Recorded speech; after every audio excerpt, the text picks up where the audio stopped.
Thank you, Nick. We have John, James, Ingmar. Just I have to have some Daniel. Yeah. Okay, 4. John. Thank you both very much. I found that fascinating. A couple of very brief points, both to Peter. I'm sceptical about what credence can be given to expressions of preference for one experience over another when people have had no knowledge of those experiences. I'm referring to the, was it de Brigard stuff. It's not like Bernard Williams' fatuous remarks about what it might be like to be immortal. I mean, nobody knows, so you can't really express a valid preference one way or the other. So I just think that that's worthless research. Secondly, what I call the all's well that ends well phenomenon, you referred to as well. When you're thinking about the colonoscopy reported experiences, you can't disregard how things end because people like things to end well. And this is, if you like, going on Everest, all the experiences might be the same except you stop 2 feet from the top. But if your conception of what makes it end well is precisely that achievement, then that makes a big difference. And that colours actually, I think it's just not true that the total sum of the unpleasantness on the colonoscopy is 10 minutes plus 5 minutes. And that must be worse than just the 10 minutes. Because, of course, as Nick rightly says, we spend a lifetime remembering that experience. And that's part of the sum of pleasure and pain that has to be summed in to that experience. I'd also like, by the way, to know whether the colonoscopies were as performed as they usually are on opiates. And therefore what, and if they weren't, whether that fails the milligram test of cruel and unusual psychological experiments. But if it doesn't, I think it casts some doubt onto the reporting of the experience in any event. Thanks very much, John, for those comments. I tend to agree with you that we can't place much credence on expressions of preferences over one experience rather than another when you have no knowledge of both. But that, of course, is, and while that is a criticism of de Brigard's findings of giving much weight to them, it's equally a criticism of Nozick's experience machine, isn't it? Because he's asking you to do the same, really. So, yeah, you could say they cancel each other out and we're back to square one and we don't really know whether, I mean, at least the outcome is the experience machine is not a knockdown objection to hedonism, either way. Regarding the second point, the all's well that ends well, which does support what Nicholas was saying, I don't want to disagree with that either, but there is still a question as to how we should rank the time spent undergoing the colonoscopy. So we might well conclude that patient B, the one that had the 15-minute longer colonoscopy, suffered more during his colonoscopy than patient A suffered during his colonoscopy. But we might then say, because patient B's experiences post-colonoscopy of remembering the colonoscopy, remembering the experience, thinking about whether he would have to have it again and so on, because those experiences were better than patient A's, they outweigh each other, and we should have the longer colonoscopy. I agree that that's a possible outcome, but you still, in weighing the lives as a whole, you would still need to decide which had the better experience during the time of the colonoscopy. And I'm arguing that patient A suffered less during the colonoscopy. I don't think the colonoscopies in Kahneman's research were on opiates, and my experience of colonoscopies yeah, exactly, that's what I was going to say. It's more like Valium or something like that is given for a colonoscopy. Right, so people are still conscious enough to be able to say what it's like. Yeah. Yeah. Valium will do. Okay. James. So 2 comments. The first is that the happiness research, the psychological research on hedonic states, I think, to put on my newfound Aristotelian hat, what it really supports is the notion that eudaimonia is one dimension of, or some evaluation of life well lived is one of the dimensions of happiness. And this is to support Nick's point, that the remembering self is reflecting on a narrative, a structure of the story about your life, and that one of the reasons that there can be differences between the hedonic experience and that state is that you can, in fact, subject yourselves to things like raising children, which is, in fact, like climbing Mount Everest. As soon as people have children, their hedonic satisfaction goes down, and as soon as children leave home, their hedonic satisfaction goes back up. And then their life evaluation after they've had children is that it was a wonderful experience. They only remember the positives about it, and they would feel a great sense of accomplishment from having done it. And I'm not sure that our intuitions about what a world would be like if everyone just focused on individual hedonic experiences and never made the investment in those kinds of life accomplishments, would be good. The second comment is to put on my transhumanist hat.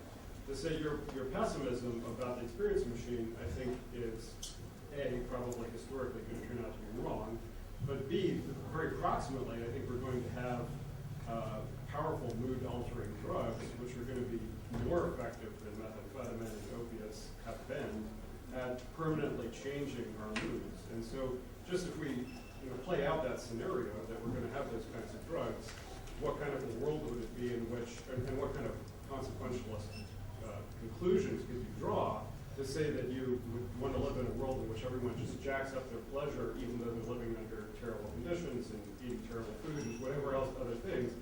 And that's why, I actually talked to you about this last year, and you said, well, this is why we have preference utilitarianism. So now I'm appalled that you're going for preference utilitarianism.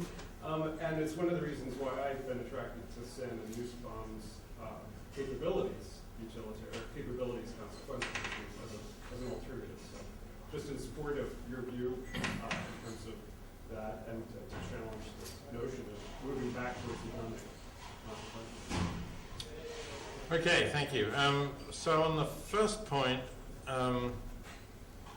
it's something like the point that John made earlier, I guess, or my response to it is like that yes, it is important to us to have narratives, to tell stories about what we've done, and bringing up kids is a good example of that.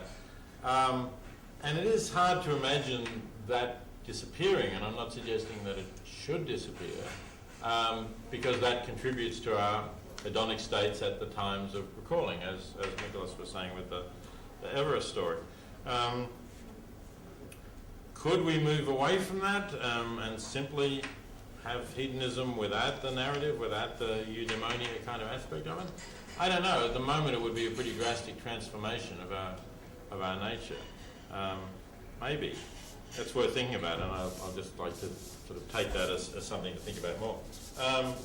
Regarding the possibility of better drugs that will enhance our moods and my own shift towards a more hedonistic approach, I guess as part of that shift, I would have to see those drugs as a good thing if they improve hedonic states at the particular moments that we're taking them, and if they don't have negative consequences, which of course includes not only negative consequences for ourselves, but negative consequences for others, because we're now content to be in this more blissed out state. It would depend on what kind of a state it is, right? Obviously, in some ways, being a little positive in your mood can make you more effective in doing things and trying to change the world and make the world better. Just sort of sitting there in the moment all the time might make you not effective at all. Ingvar? Right, I feel I should do something to try to stop this defection from the desires.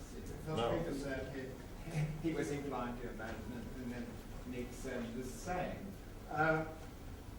Right at the beginning, Peter talked about the value of knowledge, and let me take that as an example of that.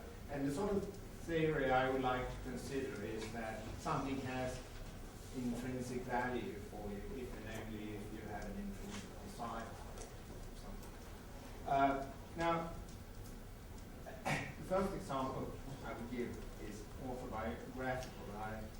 I remember those days in my years when I had a passionate interest in philosophy and was sort of completely absorbed by philosophical arguments. I thought that those episodes were sort of great states of mind, something that made my life worthwhile. Anything did. But those were states when you were actually absorbed by the thing you've taken interest in. You don't attend to your bodily state, what you feel, or anything of the sort.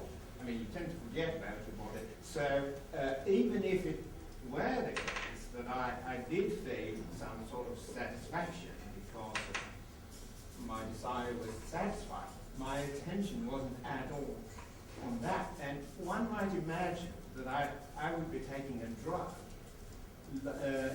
which made me sort of lose bodily feeling, like a woman Oliver Sacks describes as a woman without a body. She through some medications, it was all feelings in the body. I think that is something that could enable me to concentrate even more on it, because I wouldn't have any distracting feelings. But it would still be a worthwhile state in some ways. And that wouldn't be because of any satisfaction. It would be because I'm satisfying my desire, just having an intrinsic desire for something which is satisfying. And the second example I would like to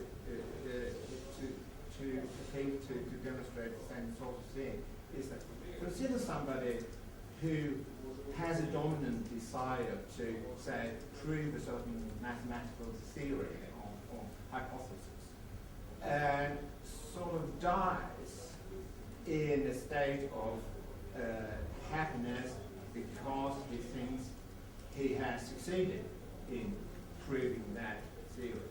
Now, I'm very strongly inclined to think that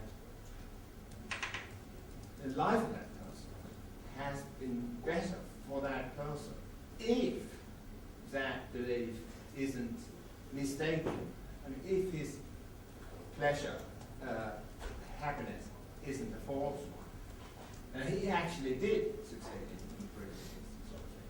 But hedonically, his state would be exactly the same. So I would be inclined to say that states of pleasure, happiness, call it whatever you like, as the matter of terms, they are intrinsically worthwhile, valuable, because we have a desire. But some of us, perhaps most of us, have intrinsic desires for other things as well, such as certain kinds of knowledge and so on. So for those people, those states are of intrinsic value as well. So I would prefer the desire view because it's sort of more encompassing. It would encompass hedonic state. Thanks very much for those comments. I can certainly see the strengths and weaknesses of both views here, which is why I describe myself to some extent in a state of flux, and I'm trying to work this out as part of a book that I've been writing with a colleague for a couple of years about Sidgwick and his defence of utilitarianism. And in fact, I don't know whether you put it in the literature at some stage and I got it from there, but we do actually have an example of just like your second example. Imagine, I mean, Fermat is I guess, such an example. Yeah. If he believed he proved that theorem, did it make, was his life less good if, in fact, he was wrong, as most mathematicians assume, that he did not actually, must have deluded himself in thinking that he'd proven that theorem. So the pressure to go the other way is to say, look, he died at that point, right? He never knew that this theory, that his proof of the theory was fallacious, and how can it make a difference to his life whether he was right or wrong about that? It's over. It can make a difference to the state of mathematics, it can make a difference to the state of the world and to other people, but how does it make a difference to his life? And you know, that's something that I go back and forth on. I can sort of see the strength of saying, once your life is over, nothing really can change how well it went. I can also see the idea that you've been working on something, and there's a sense in which your life was not, your efforts to prove the theorem were not in vain if in fact you succeeded in proving it. And that certainly affects the way we think about it. But is that only because we want that for ourselves? Because we are now working on whatever it might be to establish a view in philosophy, and we hope that we've got it right. We are not going to be satisfied with just thinking that we've got it right. If somebody says, here, take a drug, and you'll believe that you've got a completely cogent defense of utilitarianism, I'm going to say no, because that's true. That's not what I want at the moment. But that may not be because of my own welfare, but because of what I want to achieve in other ways. So I find the examples somewhat persuasive, I guess, but not totally convincing. And on the first example, I would say Sedgwick wouldn't think that the fact that you were concentrating on philosophy and completely unaware, let's assume you had, like Oliver Sacks's woman, lost all bodily feeling. He wouldn't think that for that reason the state of consciousness you were in was shown to be not desirable consciousness, because you are still in a state of consciousness. And it doesn't have to be a bodily feeling. He talks about the pleasures of intellectual comprehension, and I guess that could be what was going on in your case. Michael? Can I? Oh, of course. Or was that inbounds or? No. I It's just okay. thought I'd. Wait a minute. No. Nick, and then you. Oh, okay. Go. No. It's your. It's my turn. No. Okay. I'll just spend the next 2 minutes sort of being confused about whether I'm supposed to speak. Okay. Well, I just actually just sort of, I guess my intellectual, philosophical autobiography is probably less interesting to people than Peter's, but I guess the sort of the thing that attracted me to the desire theory, the thing that made me dissatisfied with the sort of the Benthamite sort of version of the non-desire theory, the standard sort of account of happiness, was the I guess the narrative structure. I mean, the idea that sort of, the fleetingness of pleasure, and that seemed to be right about the desire theory, that there is a sort of a structure to life, and desires have structure, and they come in hierarchies, and your desire to climb Everest is a sort of a structured event, and that seemed to me to be right. I guess what I like about this view, what I like about the Kahneman addition to it, is the way that structure comes back. I mean, because the remembering self, is into structure. That's all about structure. And I suppose just to sort of in a way say why I feel more, I don't know, when I think about David Sharp, when I think about how things went for him, so who was climbing, the desire theory says that it makes an enormous difference whether he, before he died, stood on the top of Everest. And I feel partly tempted by that. But then I guess I feel pulled in the other way by the thought, well, would have been more hideous experiences. The guy was dying, and he had some hideous experiences, and then some even more hideous experiences, and then some even more hideous experiences. He barely had any awareness of where he was by the time he died. So I feel slightly pulled in this other direction. Well, what difference? He's never going to get down out on it. He'll never get those pleasures that were, I guess, his due deserts. But anyway. So if you don't accept the desire theory, there wouldn't be anything in Mill's argument that pleasure is good because we desire.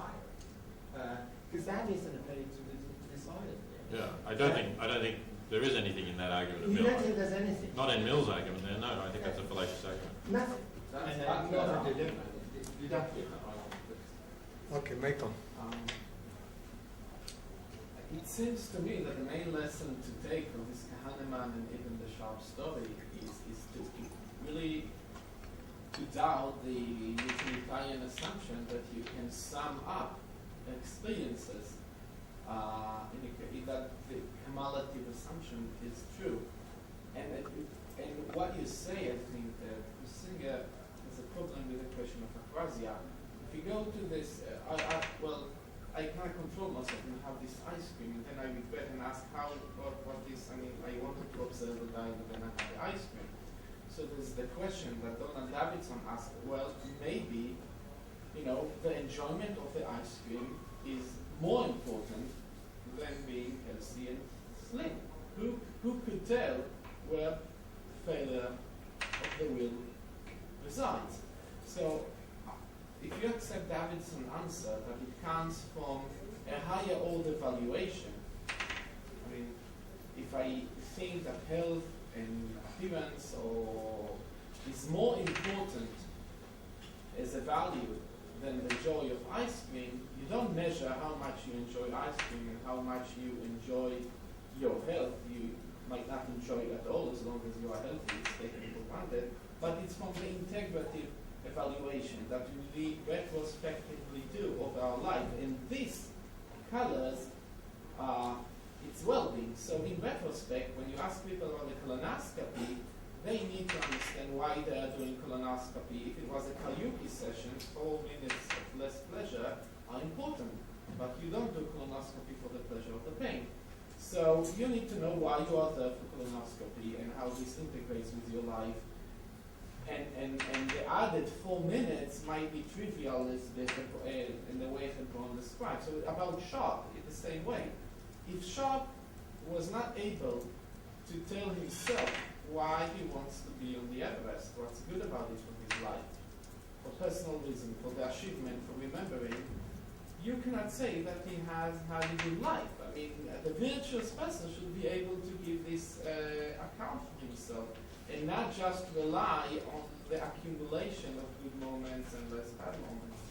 And this retrospective, holistic and human evaluation is extremely important for our moral life or evaluation, and I think also for this discussion of enhancement, because certain forms of enhancement will not let us stand at the end and reflect from an independent and free position about our life and why we wanted these things to happen. I'm not sure whether I quite understood your point. So it was, start with the ice cream. Are you suggesting that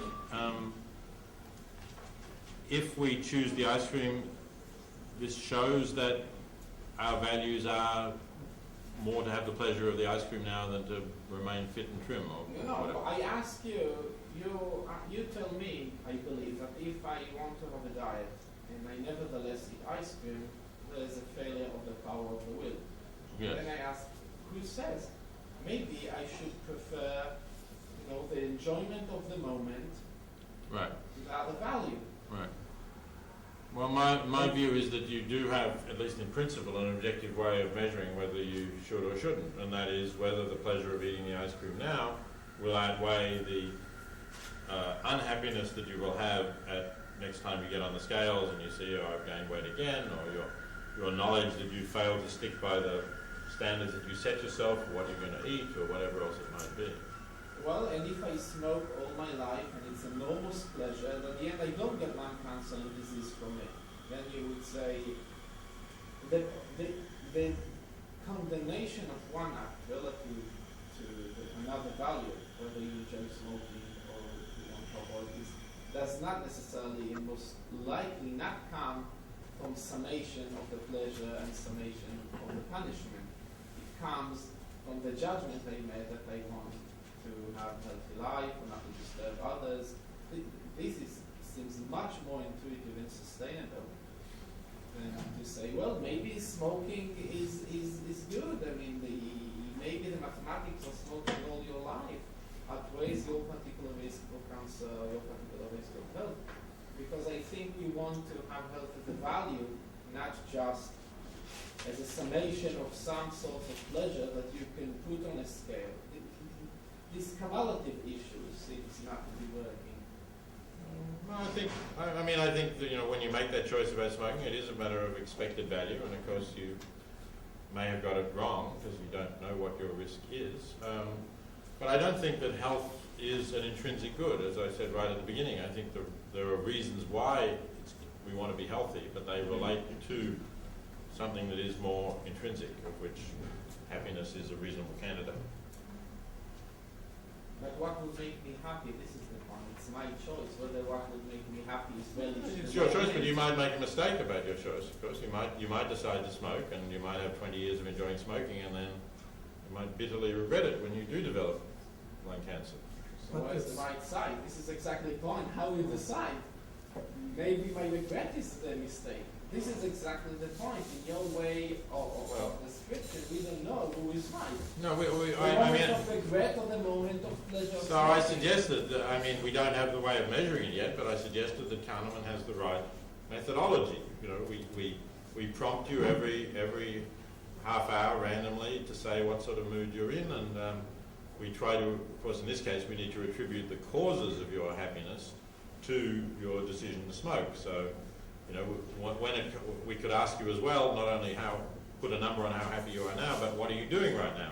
And if we find that there's lots of these moments where right now I'm smoking and right now I'm really enjoying what I'm doing, and then sort of later on in life you get lung cancer and you're unhappy, we can try to add up how much is below the line and how much is above the line, and we can try and attribute causal responsibility. So you would say that the regret is false, you shouldn't regret smoking because you...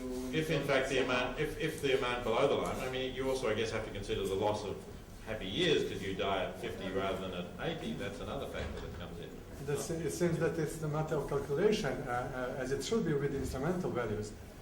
Smoking is good, of course. For example, it's preventing Parkinson's disease. So if you're having a Parkinson's disease, it might be, and at the same time have a very low chance to get a lung cancer because of the family history. Risk of a bit of inflammatory bowel disease and your exposure to colonoscopy. So here we go. Yeah, exactly. Rob Sparrow. So, Peter, a remark and then a question. I mean, I presume you've already thought of this, but your account of how we balance the relative interest of experiencing and remembering self might have interesting implications for healthcare across the course of the human life. Because at the end of the life, there's less opportunities to remember the experience. So, you know, early treatments, you should presumably preference remembering self, later treatments, maybe you preference the experiencing self. But the question is, I want to ask you what you would think about a kind of a drug therapy that's plausible now and would involve a cocktail of drugs. So I want to imagine someone who's taking heroin for pleasure, ecstasy for mood, and then importantly marijuana to give a narrative structure to those experiences. There's a fantastic scene in the Quentin Tarantino film Jackie Brown, where the Robert De Niro character offers the Bridget Fonda character a big spliff, and she says that stuff will sap will thwart your ambition, and he says not if your ambition is to smoke pot and watch television. So the idea here is that you become a particularly boring type of drug addict, who when you ask them to remember what they did last Tuesday, they start telling you some terrible story about how it was great. I was in the bath, I was in bliss, feeling happy, and then I decided to, clean the bathroom, and I achieved that desire. And so the remembering self actually remembers what looked from an objectivist perspective or a desire satisfaction perspective, actually pretty meaningless set of goals and achievements. But they get not just the subjective experience of pleasure at the time, but a really significant benefit whenever they think back on it. Now, would you say that person's life has gone better when they get on this drug cocktail? Stay on it, there's no terrible downs coming off it or anything like that. The supply is there. So I'm considering it purely, of course, as an assessment of this individual's well-being, not asking the larger questions about could this person have done something more beneficial to the world as a whole, which presumably he or she didn't. But as a state of well-being, yes, I find it well. I mean, there seems to be something implausible about the idea that sort of misremembering the past could actually increase your objective well-being. That the person who, in fact, has a kind of exaggerated story of their of their previous achievements, and thus gets more pleasure in the remembrance, is actually objectively better off. So that's kind of weird. So, you know, when ignorance is bliss, it's folly to be wise, right? That's the sort of thing you're saying, but maybe from the point of view of your own bliss, it is better to be able to forget the past. And you know, we help people get over trauma by trying to soften their memories, if not completely erase them. So, So I was wondering whether the regard research is really doing the work that you wanted to do. So I mean, I understand that research is kind of mostly been trying to show that we don't truly value reality in some deep way. So this idea that we care about real experiences, that it's actually this we care about current experiences continuing or something. But you wanted to show that hedonism can survive the thought experiment. But from your description, I mean, you seem to say along the way that at least a psychological hedonism is or at least a good portion of the respondents militated against in this modified experiment. So they choose to stay in the less happy, simulated world instead of going out in the real world and being rich, right? I think it was around 50% or something. Yeah. That do that. I mean, we say, well, 50% people are actually hedonists, ones who do choose to exit. But then it's not clear because those people have like hedonism plus real experiences or something. I wasn't sure. I mean, what is it about? So from the view of the experiment, it looks like it still seems to show that this modified version shows that people care about more than just pleasure. They seem to care about, well, it's not clear, but some other sort of factor. Maybe you want to say there's a bias going on? the status quo bias was one suggestion as to what's going on in this. Yeah. But then, I mean, I guess I'd ask, well, maybe a status quo heuristic going on. It's not clear that just because people prefer to, have existing experiences continue, that this is necessarily mistaken. I don't know if this, like, the fact that this is a bias is supposed to indicate that hedonism is correct, or Well, the fact that it's a bias is supposed to suggest that it's irrational and that we don't regard that as an accurate judgment of what's in these people's best interests. So the fact that 50% of them do choose the more hedonistic life, and maybe, we don't know how many, but at least a substantial slice of the other 50% have this status quo bias, may give some grounds for thinking that this points towards people choosing hedonism. But again, let me just say, my point isn't to say that this research establishes hedonism. My point rather is to say this research weakens the experience machine as an objection to hedonism. That's really all I want to say. A lot of people have thought that the experience machine is kind of knocked down objection to hedonism. I'm just trying to weaken that impact a little. Okay, Sarah Chan. So my comment and question relates also to this idea about how we value the happiness or the pleasure of the moment versus the good life overall, or the narrative structure, or eudaimonia. I think the place where Nick started off saying that it would be possible in theory for us to have an electrode implanted in our brains and then press a lever like rats to give ourselves the feeling that we're experiencing pleasure makes us think again about the nature of happiness or pleasure and what it is we value about it and why. And I think perhaps this leads us towards an account of, in the same way that we might say morality is not just doing the right thing, but doing the right thing for the right reasons, maybe that happiness is not just a feeling of pleasure, but a feeling of pleasure for the right reasons. So thinking about John's comments yesterday about grief, somebody saying, oh, I'm grieving, why? I just am, that's not grief. Maybe if you have pleasure for no reason, is that not really happiness? I think this is well explained by Nick's account of the weight that's given to the remembering self and the happiness of remembering self.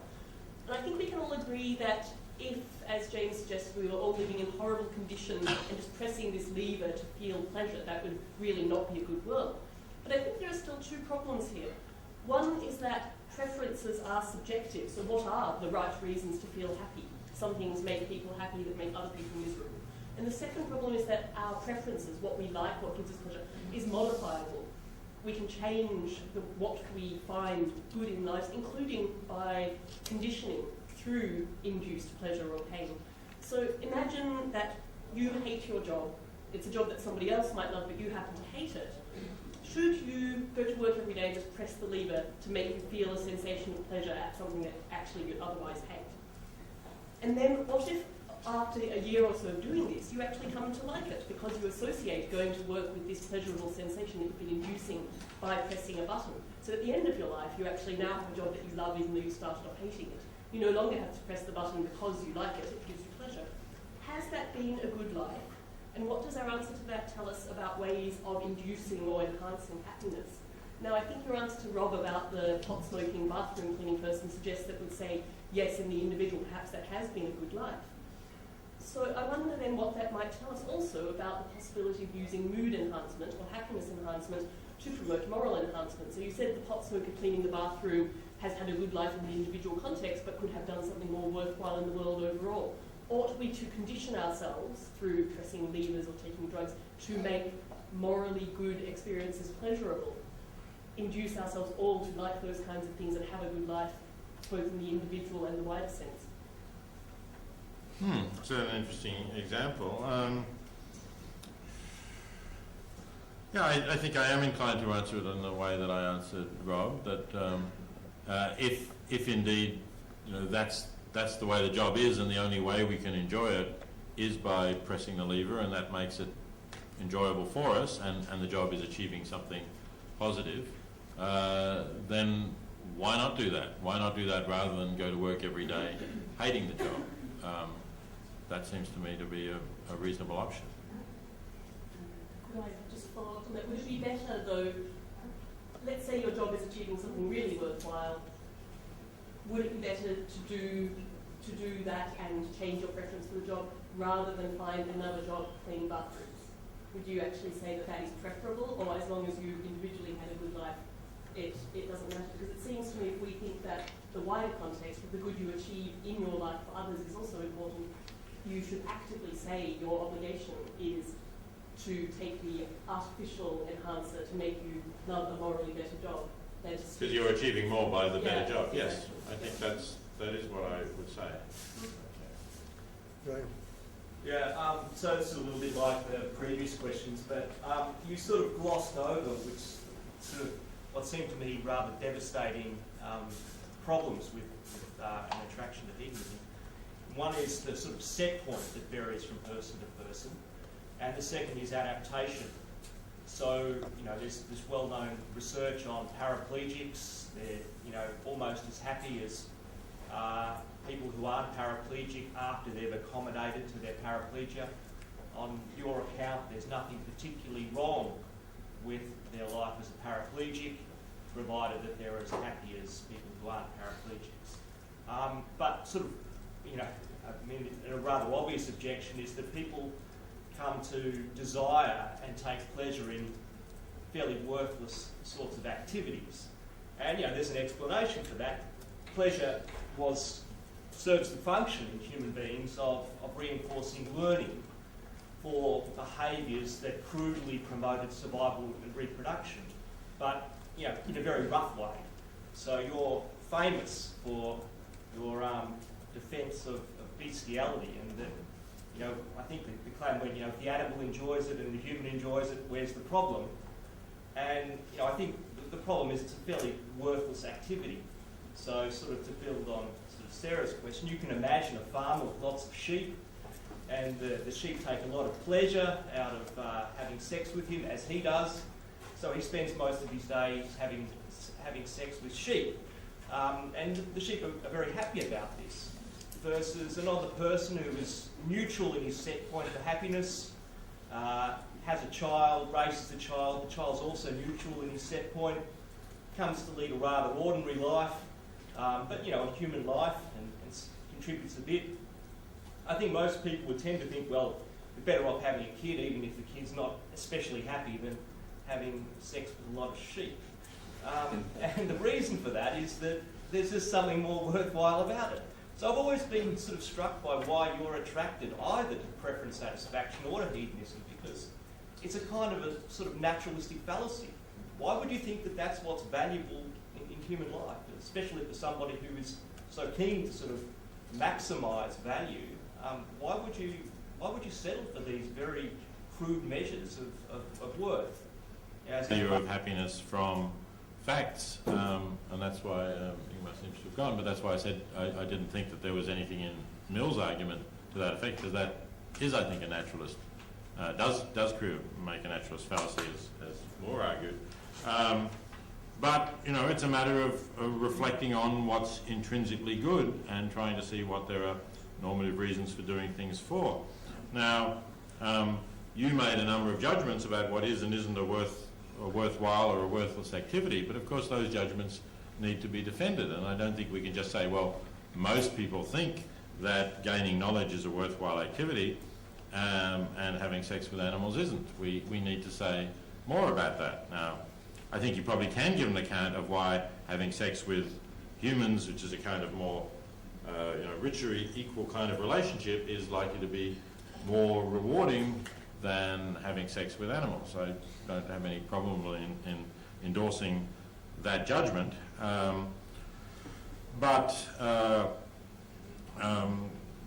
So I think that the question is, we would need to do this work of trying to say, what are the things that are intrinsically good? You imagine things like acquiring knowledge, you imagine things like having a child, and you say, is that good in itself, or is that good because of other things that it achieves? Obviously, gaining knowledge achieves things for the world.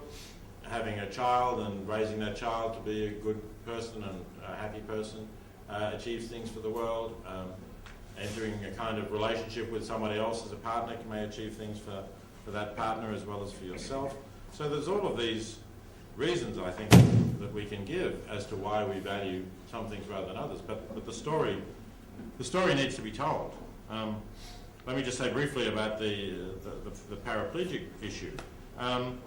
If in fact the research on paraplegics is sound, and if it does really show that paraplegics adapt to being almost as happy as people who aren't paraplegics, then the disvalue of paraplegia has to be its effect on other people, and the fact that paraplegics need people to help them and care for them.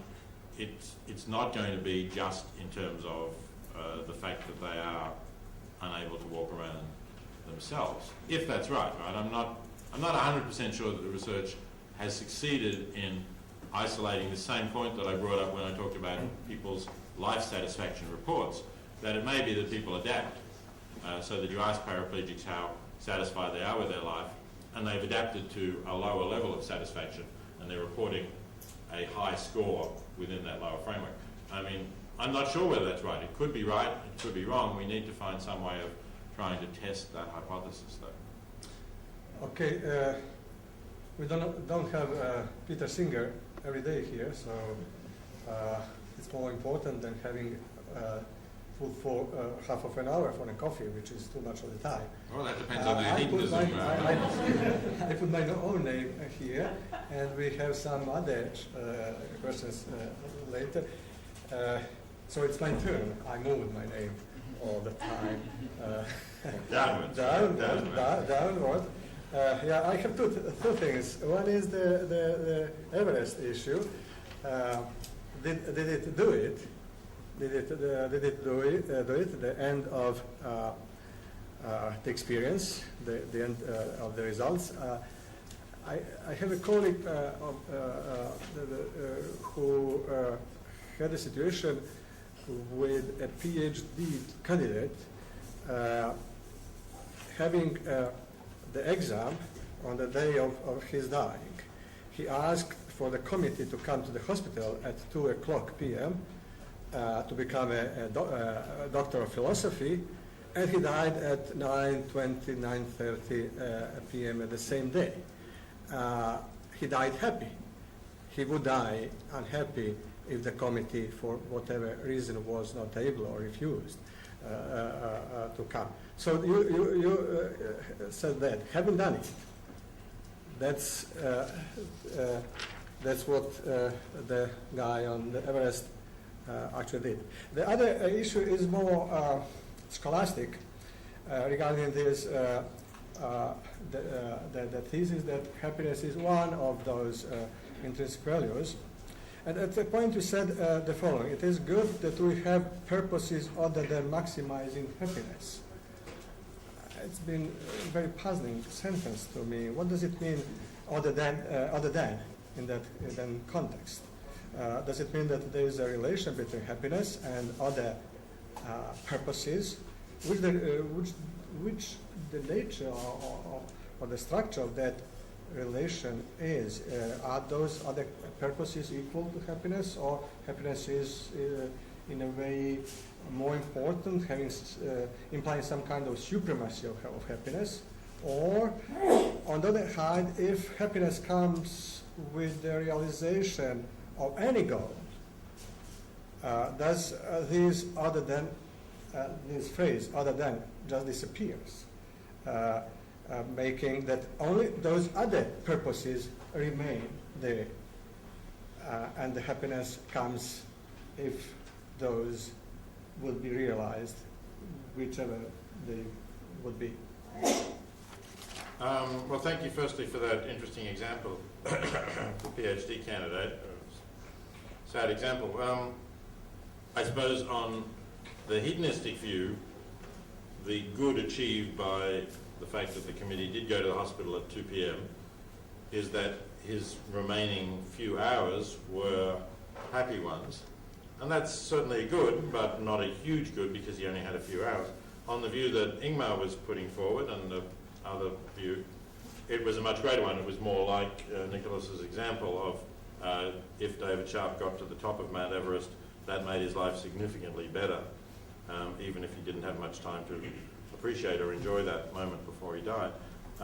So it is another example that is good at separating out those two views. Regarding my statement that it's good that we have purposes other than maximising happiness, I think what I meant was other than maximising our own happiness, rather than maximising happiness in general. Because I think if we simply aim at maximising our own happiness, firstly, we're not going to maximise happiness in general. Secondly, there is this point about the paradox of hedonism that's been mentioned, that it may not be the best way of even maximising our own happiness if we aim directly at that rather than at certain achievements. So I think what I meant was that it's good that we have purposes other than maximising our own happiness directly. And if you'd said, do I think that it's good that we have purposes other than maximising happiness for all sentient beings now and for all future times, I think my answer would be, well, if in fact having that purpose led us to do this by the most effective means, then I would have no objection to our having that purpose.